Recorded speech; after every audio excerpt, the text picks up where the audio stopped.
नमस्कार मेरे प्यारे छात्रों।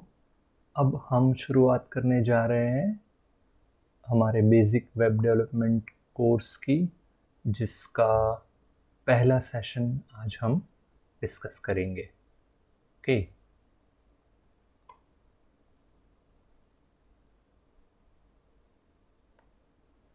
सबसे पहले इंटरनेट का थोड़ा सा इतिहास जानेंगे। ये काफ़ी दिलचस्प है, आपको सुनने में भी और अ, समझने में भी बहुत ही मज़ा आएगा। सो नमस्कार बच्चों, ये हमारा बेसिक वेब डेवलपमेंट कोर्स का पहला लेक्चर है, जिसमें हम इंटरनेट के बारे में थोड़ा सा ज्ञान हासिल करेंगे। और काफ़ी दिलचस्प और मज़ेदार कहानी है इंटरनेट की। आप सुनेंगे तो आप भी हैरान हो जाएंगे कि क्या ये इतिहास है इंटरनेट का। इंटरनेट की शुरुआत इस तरह से हुई थी। आपको बहुत ही मज़ा आएगा। तो चलिए शुरुआत करते हैं।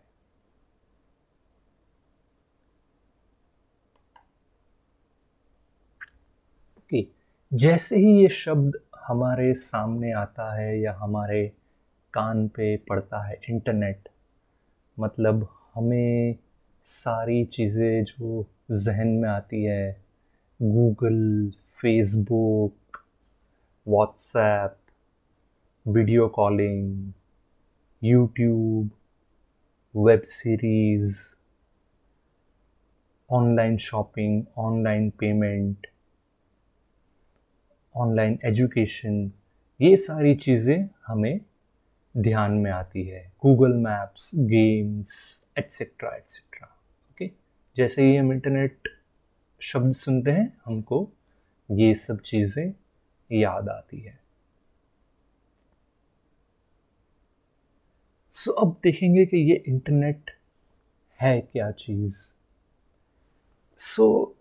इंटरनेट शब्द को अगर आप दो भाग में तोड़कर देखते हैं, तो एक बनता है इंटर, मतलब आंतरिक, और नेट, जो शॉर्ट फॉर्म है नेटवर्क का, कि एक नेटवर्क जो जहाँ पे हम एक चीज़ बहुत सारी चीज़ों से जुड़ी हुई हो, तो उसे बोलते हैं नेटवर्क।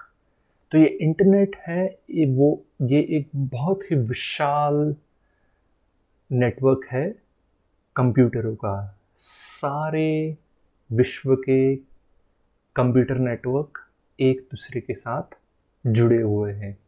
मान लो जैसे एक मकड़ी का जाला जैसे होता है, स्पाइडर का वेब, इस तरह ये नेटवर्क पूरी दुनिया में फैला हुआ है। इसलिए इसे कहते हैं वर्ल्ड वाइड वेब।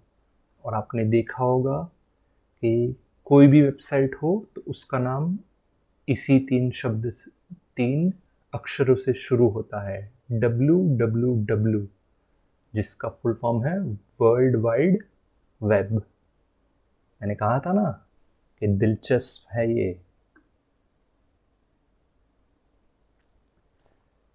अब हम शुरुआत करने जाएंगे हिस्ट्री ऑफ इंटरनेट से। ओके, कि ये इंटरनेट अस्तित्व में कैसे आया, इसका इतिहास क्या है, इसकी शुरुआत कैसे हुई, किसने बनाया। और फिर से मैं आपको गारंटी देता हूँ कि इस ज्ञान हासिल करने में आपको बहुत ही मज़ा आएगा।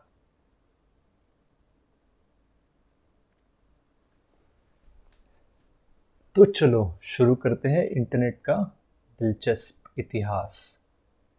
अभी अगर आपने शायद सुना होगा कंप्यूटर के बारे में, जब पुराने ज़माने में 1940-45 के ज़माने में, तो कंप्यूटर बहुत ही बड़े हुआ करते थे, बड़े बड़े, एक रूम जितने बड़े, पूरे कमरे जितने बड़े कंप्यूटर हुआ करते थे।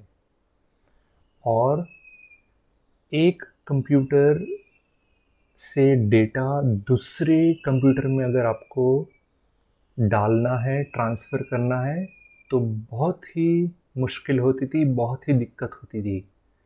क्योंकि उस डेटा को स्टोर करने के लिए जो मैग्नेटिक टेप यूज़ हुआ करते थे वो काफ़ी बड़े बड़े हुए होते थे। आप यहाँ पे स्क्रीन पे पिक्चर देख सकते हो। ऊपर वो बड़ा सा कंप्यूटर है पूरे रूम जितना, और नीचे वो मैग्नेटिक टेप्स दिखाई जा रही है जिसके ऊपर डेटा स्टोर किया जाता था। तो अब आप सोचो कि अगर एक जगह एक कंप्यूटर से दूसरे कंप्यूटर में डेटा ट्रांसफ़र करना है तो कितनी दिक्कत आती होगी। पूरे के पूरे ये मैग्नेटिक ड्राइव जो है बड़े बड़े, इसे उठा के ट्रांसपोर्ट करना पड़ता था दूसरी जगह जहाँ दूसरे कंप्यूटर हैं, और वहाँ पे फिर इस मैग्नेटिक टेप को उस कंप्यूटर के साथ कनेक्ट करके उसके डेटा को देख सकते थे। तो इतनी कठिन प्रक्रिया थी।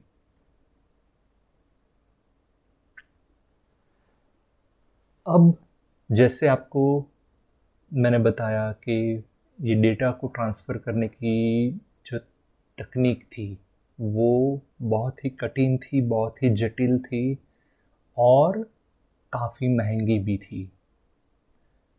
इसलिए सिर्फ सरकार और कुछ यूनिवर्सिटी, शैक्षणिक संस्थान, वही इस महंगी और जटिल चीज़ को अफोर्ड कर पाते थे, उसका खर्चा उठा पाते थे।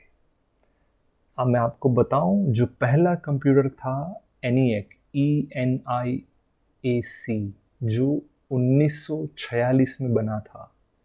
1946 में उसका कॉस्ट था, उसका खर्च था $5 लाख। सोचिए, $5 लाख, वो भी 1946 में। आज़ादी के वक्त का ये कॉस्ट है उस टाइम के कंप्यूटर का। जाहिर सी बात है कि सिर्फ सरकार और कुछ ही शैक्षणिक संस्था इसे अफोर्ड कर सकती थी।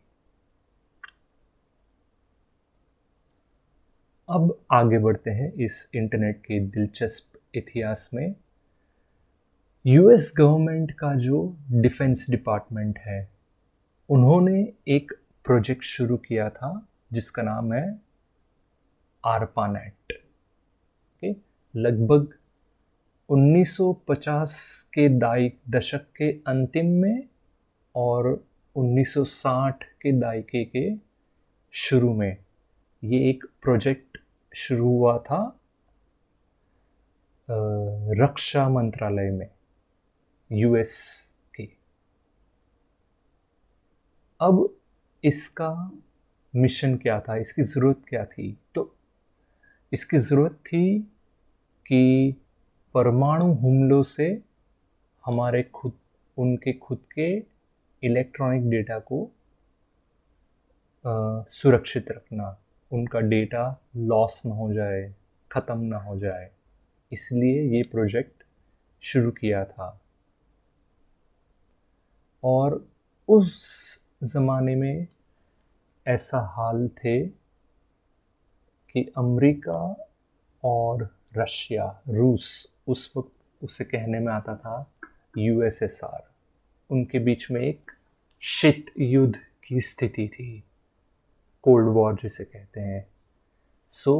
इस कारण की वजह से ये प्रोजेक्ट शुरू हुआ था कि एक कंप्यूटर से दूसरे कंप्यूटर पे डेटा पहुंचाया जा सके, ताकि अगर परमाणु हमला हो तो भी सारा डेटा एक कंप्यूटर से उड़ जाए तो कोई बात नहीं, कम से कम वो दूसरे या तीसरे कंप्यूटर पे तो रहेगा।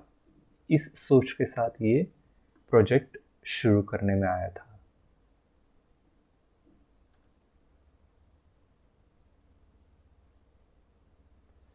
ये एक मैप है 1969 का, जब ये कुछ हिस्सों में 3-4 लोकेशन पे ये प्रोजेक्ट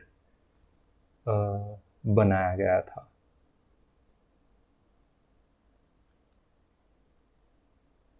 तो जैसे मैंने कहा कि एक कंप्यूटर से दूसरे कंप्यूटर पे डेटा भेजना था, ताकि डेटा सभी कंप्यूटर पे रहे तो सुरक्षित रहे।